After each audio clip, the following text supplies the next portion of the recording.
Welcome to Real Skilling, a podcast equipping HR and learning and development professionals with industry tools and news to prepare your workforce for the future.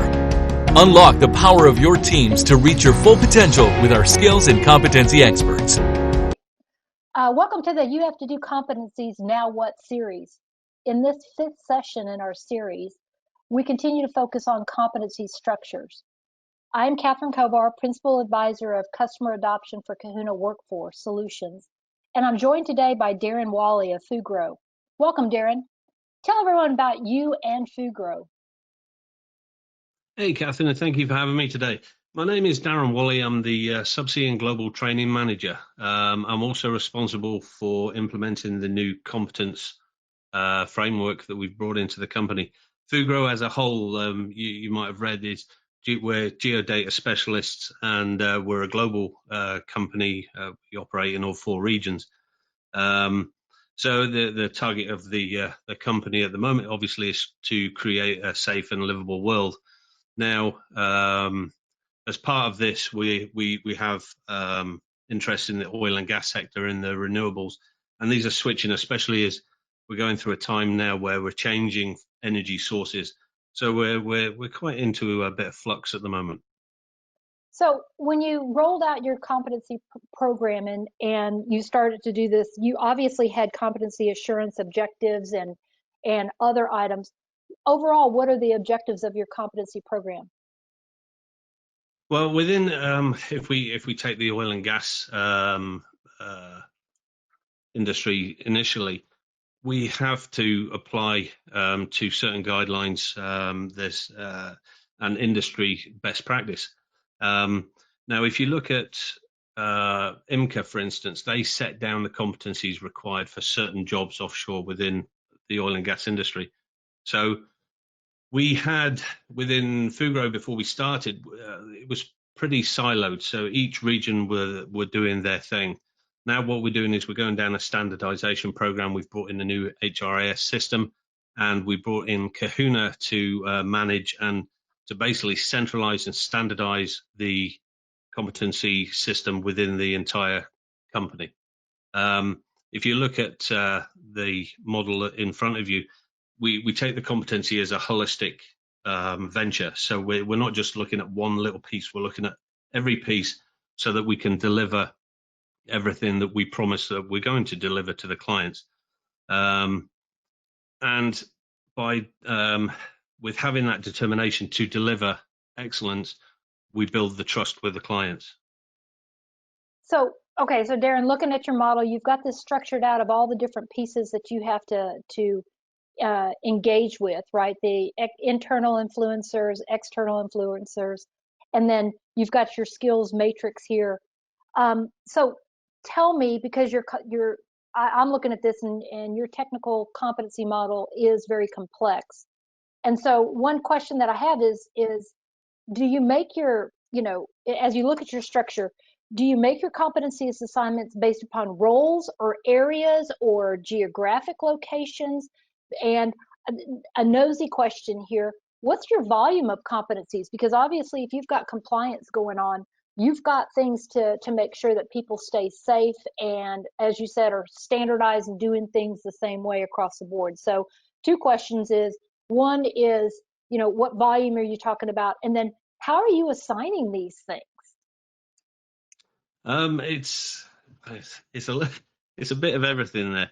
So what we do is we've taken industry best practice, we've taken industry governance, and we've put it all together, and then we've listed the relevant competencies. Then what we've done is we've exploded it and expanded it.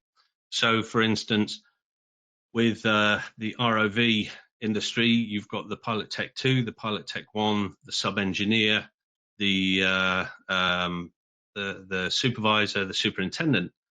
Each one of those roles has their own elements within the framework, the ROV framework, that they have to achieve. So, for instance, if you look at the first set of competencies for ROV, there's only 12 competencies.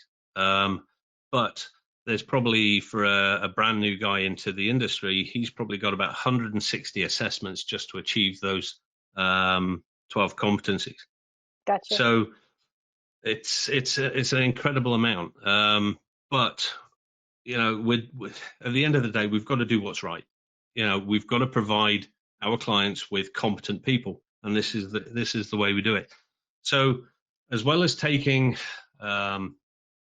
applying competencies to the role, we also have to look at the region they're in. So obviously there'll be certain competencies that we have to put in for the UK and Europe. There'll be competence we have to put in for America and the Asia Pac. So as well as the role, it's the region. There's quite a lot that, like I say, it's a very holistic picture when you look at it. But it's coming together really well.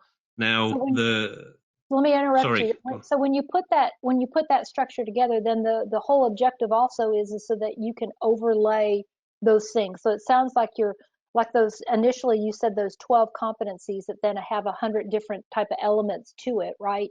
Those kind of become your standard or your core, and then you can overlay other things like you're saying the location, or potentially probably some of equipment requirements or other things. You can overlay those and have additional things. So it's not just one role, it's role and then some, right? Geographic location and things like that, like you said. So that the way you've got it structured gives you that flexibility so that if that ROV pilot ends up going to another zone, right, or another area, then you can apply those to them as well, right? The new competencies for that region. Yeah, exactly. So, as I said before, in preparing for tomorrow, what we can do is the general group is where we would expect an ROV pilot, whether he's in the UK, Europe, America, Asia Pac, to be able to get 100% competent, without problem. But obviously, there's going to be techniques, there's going to be equipment, there's going to be software that they may never see in the UK that they're operating on a daily basis in America. So what we do is, as well as the general group, we've created a hardware group, we've created a software group. So what you end up with is the general is a standardization. That's where everybody's one framework for everybody. The rest of it is it ends up as being a shopping list. So for the user, it's a way so we can see the training gaps, instantly see the training gaps. For project managers, commercial business development, they can use it as a shopping list. So for instance, they could say, I need an ROV pilot who's 100% in general, who has this software, this equipment, has done this type of job. Tell me who you got. It will give him a list, a global list of people who's available. And from there, he can make some phone calls. So you end up as well with a mobile workforce as well. Right, being able to leverage that expertise across, especially all the different areas that you have. Absolutely, and by that you reduce things like project leakage, whereby if you've got a job in the UK that nobody has ever done before within the UK arena, the chances are somebody elsewhere in the globe will have done that, and we can find them quickly and get them in, and then obviously by putting the competent people out. Are you also starting to see that because you can see that data across your entire workforce, then you're able to identify some of the gaps, especially for the trending, like you're talking about right now. The industry is shifting, and you're having to address some of those changes, and you're probably looking at some additional competencies that you're going to be able to deploy and put out there so that you can start ramping them in a new skill set. So are you able to see the data and say, okay, this is where we've got the gaps and this is where we might need to be focusing on for our business? Oh, 100%. Before we had Kahuna effectively, and each region was doing its own thing, it was almost impossible to see, where the skills lay. But now, and sometimes you could get into the LMS to find that information. But now, where we've got the LMS directly feeding into Kahuna, we can instantly see. So I'll put, for instance, they have to do a specific course in survey or ROV. And once they've done that course, the LMS will then update Kahuna to say, yeah, they've done it. That's good. So then instantly I can see any training gaps within Kahuna and any areas that we need to start working on. because obviously going forward, we're heading into this whole new world of autonomy. So we're going to have to bring in new skill sets. We're going to have to bring in different competencies, and this is going back again, like I said, preparing for what's coming. This is one of the great things about Kahuna. It's very easy done. The information's there, and the analytics it produces are incredible. So being nosy, okay, on those analytics and stuff like that, that's one of the challenges that I know I had in my past, is that we had everything was either in the learning management system or it was on somebody's spreadsheet somewhere to know, who could do what, when, where, and like you're saying, the isolation, everybody was in buckets. And what we found is that once we had the analytics and the information, we opened it up to the managers and the director levels and the vice presidents level, so they could see the entire workforce and see those other individuals. Are you opening it up to that level so that they can see across the entire industry? Because reason I ask that is because typically everybody has to run to the LMS people and say, can you run me a report? I'm looking for these things. Can you run me a report? I got to the point didn't have to run any report. They were just looking. Yeah. I've kind of approached this in a couple of ways. Monday mornings, basically, I'll spend an hour and I'll drop a load of reports out of Kahuna. I put it into a spreadsheet and it does all the nice numbers, so I can fire it out as a one sheet wonder. Right. This gives the directors and the managers an instant overview. And the good thing is they all get the same information. So Abu Dhabi gets the same information, Aberdeen and Houston. And the one good thing, it's actually started a little bit of competition. I was just going to So say that. the managers get to see how they're doing against the other entities, and it's like, well, we're not doing so good. Maybe we need to ramp this up a little bit. So it's working well on that respect. And the other thing that I've been playing with recently, and it's coming, is Power BI and the link between Kahuna and Power BI, and that's going to be invaluable when that's finally rolled out. Excellent.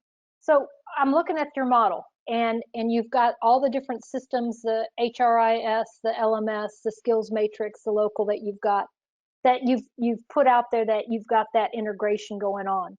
The other piece that I see from the right side, this kind of goes into your process. And so I'm kind of, jumping probably beyond just the structure, but your process is what's going to drive your structure. And I see that you have user, assessor, and reviewer. Can you tell me about what is the process? You've got the user, what they do, then the assessor, but this reviewer is an interesting one for me. So can you talk to that? Yeah, that's effectively, if you're getting away from people accusing you of mates rates. So what we do is initially, when we roll out the framework, all the users are mandated to do a self-assessment. So they'll do all the self-assessments. Then what we do is we get one of the senior assessors in that region to go through all the self-assessments and basically make sure they're correct, make sure the information is correct, make sure it's a good assessment.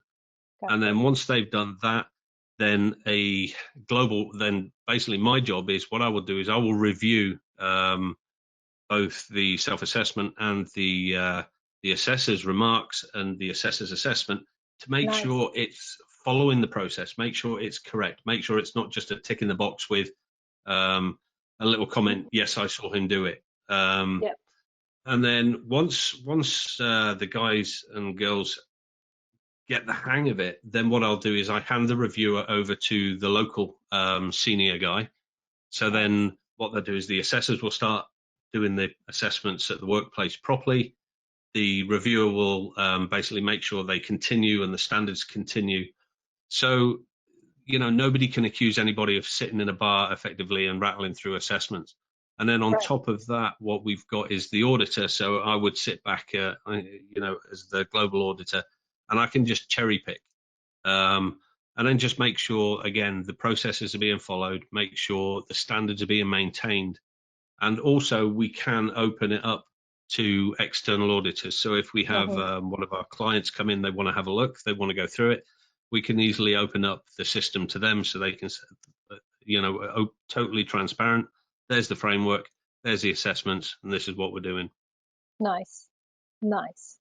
So when you look at this in your structure that you've built and the processes that you're using, what if you would say is the biggest advantage that you see on the structure? Because my structures, the things that I've seen are different than yours, right? And I look at this and go, wow, you've got a lot of complexity and you've got a lot of volume.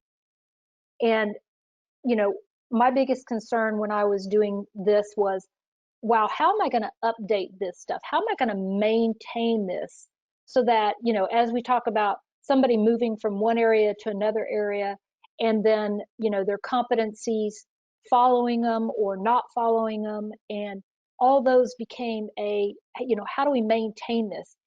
Have you found that the structure that you've got set up and everything else is, a maintenance animal? Talk to me. Well, let's take the long running the ROV framework. That's been long running now. Now I think we've had it running now for 2 years. The actual framework itself took 2 years to build, but that was before we got Kahuna.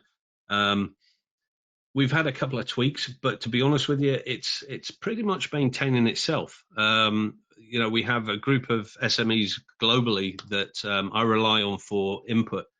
Mm-hmm. And so far, occasionally we'll come up. At the moment, we're actually adding to it. We're coming up with better ideas of the way to do things. And for instance, we have half a dozen procedures, global procedures that everybody in the ROV side of the company need to read. So what we do is we create the PDF into an e-learning module that goes into the LMS. We link that into Kahuna. So effectively, they have to go into Kahuna, they launch it, they read it, they say they've read it. Kahuna gets updated as to they've read it. So ensuring that people read what we're telling them to read and do the courses that they're required. With that, the framework itself is very, very maintenance free, which leaves me to obviously carry on with the other frameworks that I'm building currently. Do you find this is when you said that one thing that resonated with me is the employee accountability, because they can actually see everything that's all about them and they know that it's being evaluated, because you said it early on that somebody could do their own self-assessment and things like that. Do you find people are more open with what they know and what they don't know and what they need development on? No, I think most of the users that we've got rattling through their self-assessments, they're pretty open, pretty honest, because within obviously within this arena, when it comes to your annual evaluation, how you're doing in the company, and especially when it comes to pay rise day, as well as your appraisals and other things, the competency, your competency portfolio is taken into account. And, when you've got somebody that's not doing anything, and that doesn't go well when their annual appraisal comes round. But no, I found pretty much the majority of the boys and girls have been pretty honest and open. So, and going back to the maintenance thing, is so now that you're looking at industry wise, that you're going to be making some adjustments, and some different skill sets might be, your SMEs are just creating new competencies with the different requirements and levels, and then that's what you're then deploying in Kahuna. Yeah, well, the horrible thing about this is if you look at ROV, that's been going for forever. Survey, the same thing. This new whole autonomous vehicle, autonomous systems is brand new. We've got nothing to go on, so we're burning the oil to literally burning the oil to try and figure out the competencies that are going to be required.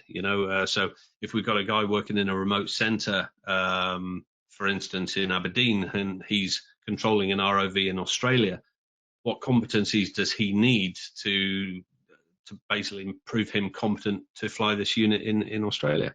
So there's a lot of new technology, a lot of new thinking, a lot of different ways of thinking. But luckily within Fugro, we have a great team. We've got great leadership, and we're pulling it together.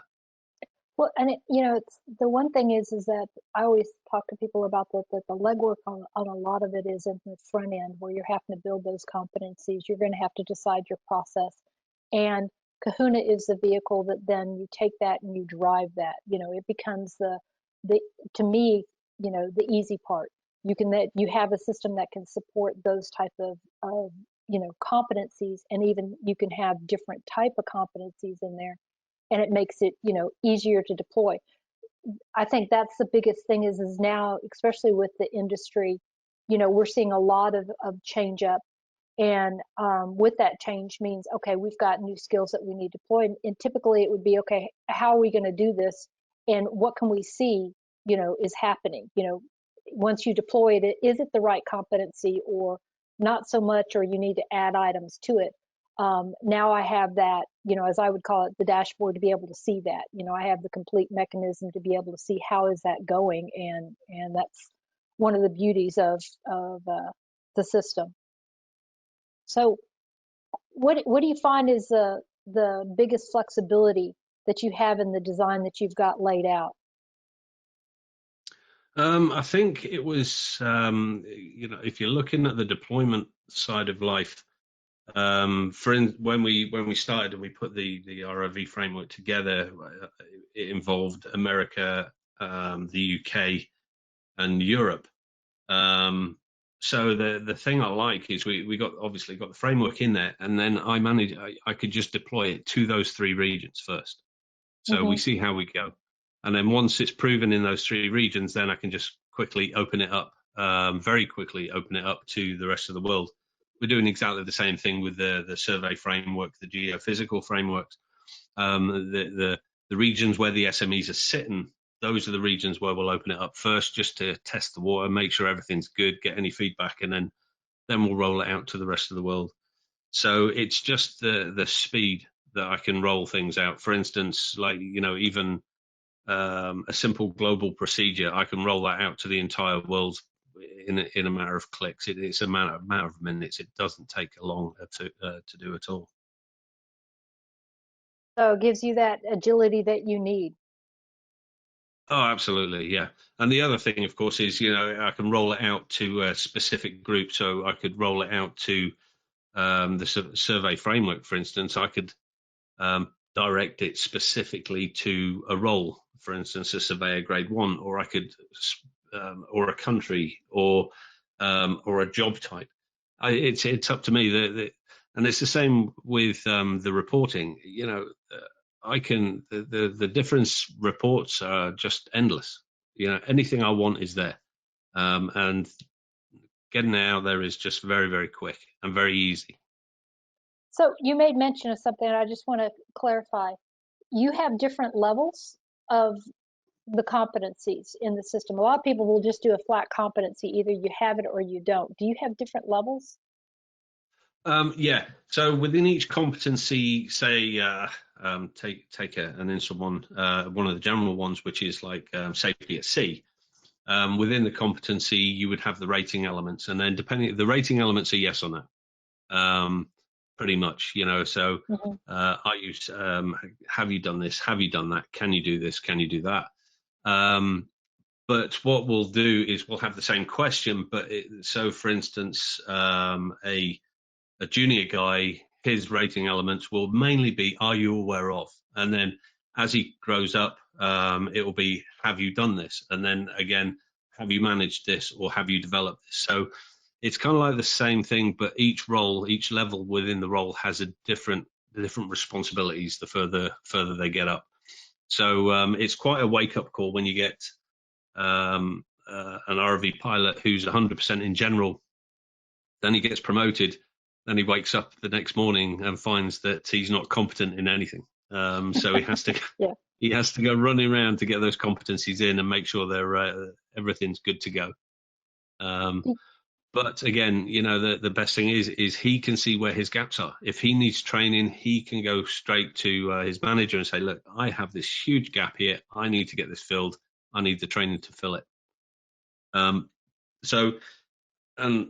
on the training front, what we've also managed, we've kind of turned it on its head, whereby with procedures, with equipment, when we've got a piece of equipment, we now look at, right, okay, what competencies do we need for the team to be able to use this equipment? Right, so these are the competencies for that equipment.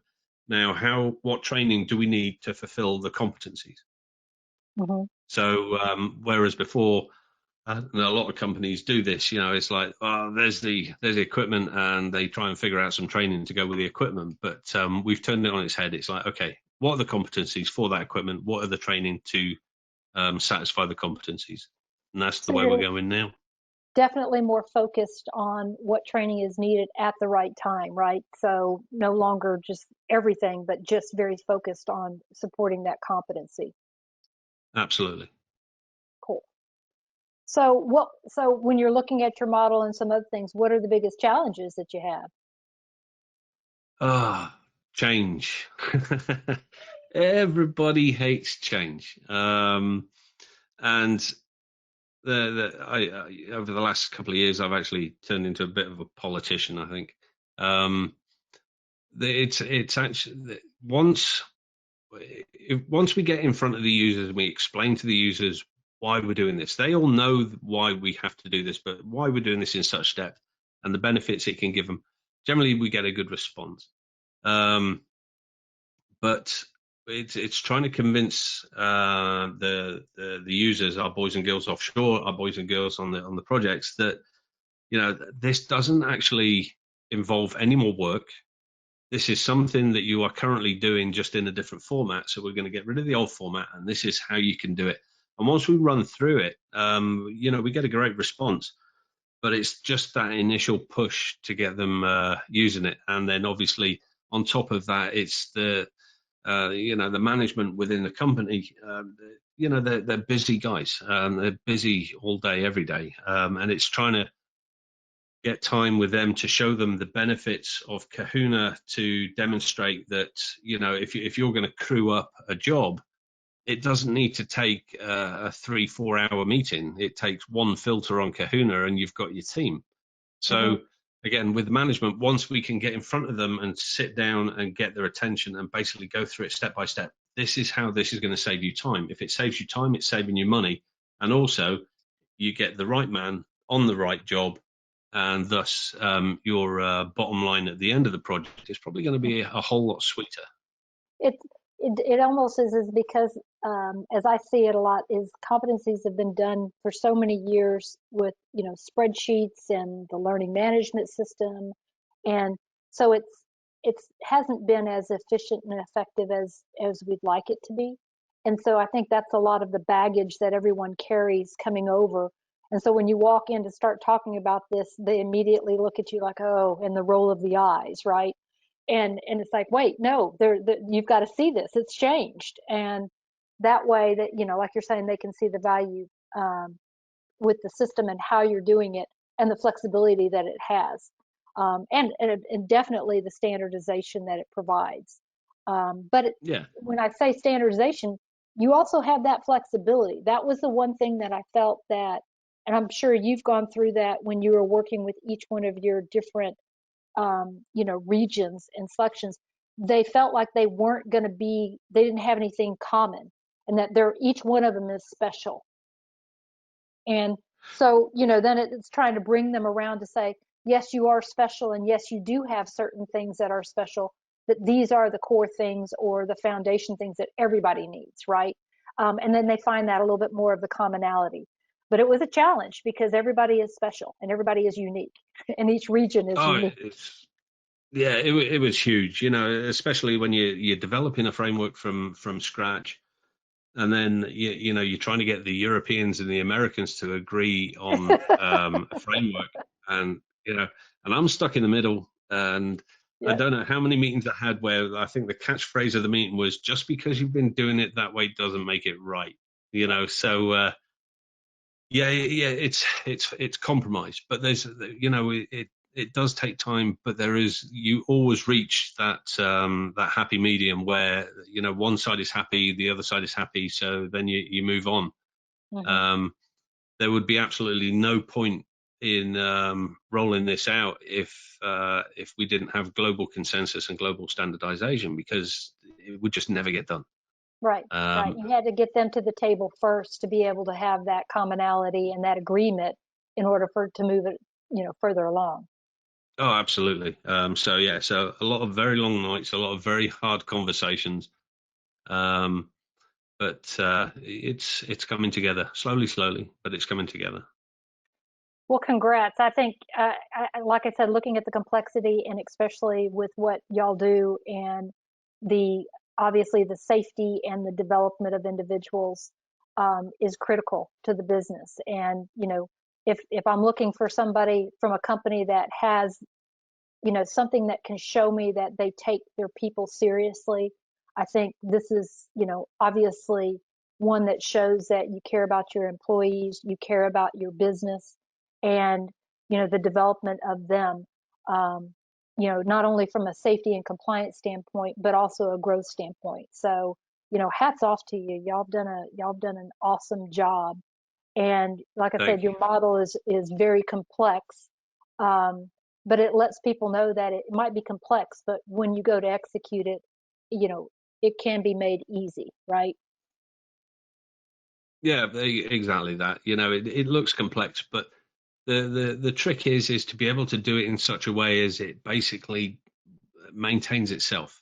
Mm-hmm. So like the for instance, if you look at the model there, we onboard an employee through the HRIS. Automatically, that information is fed through to Kahuna. Kahuna Mm-hmm. recognizes the person, his role, automatically applies the relevant framework with the relevant training with the relevant rating elements, and basically all the user has to do is log on and crack on. That's it. Right. Perfect. Well, Darren, I appreciate you sharing your expertise and your program design today. Really appreciate it. And, go Fugro. Thank you. Thanks for joining us on this episode of Real Skilling. For more resources like this podcast, be sure to head over to our website at kahunaworkforce.com, where you'll find up-to-date white papers, case studies, blogs, and more, all about skills and competency management. Be sure to subscribe and tune in for our next episode.